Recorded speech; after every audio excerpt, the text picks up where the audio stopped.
Okay, we're looking at this cable separator to separate your 7-way ribbon cable.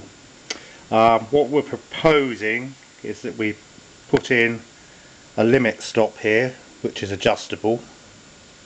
Okay, and the way this machine works is you feed your ribbon cable in from that side, lower the top roller, you then press the foot pedal.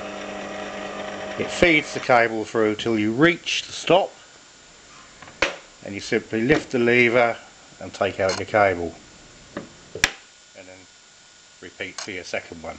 So I'll just demonstrate now. Piece of 7-way cable,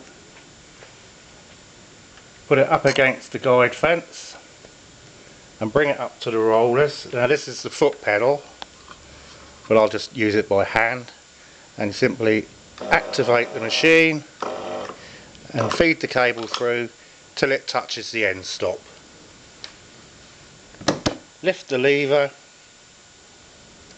and withdraw your cable, and there you have a nice clean separation. The operator then lowers the top roller, inserts the second cable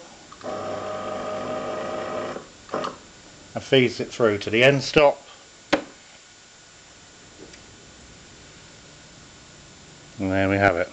And we should be achieving there 30 millimeters. 30 millimeters.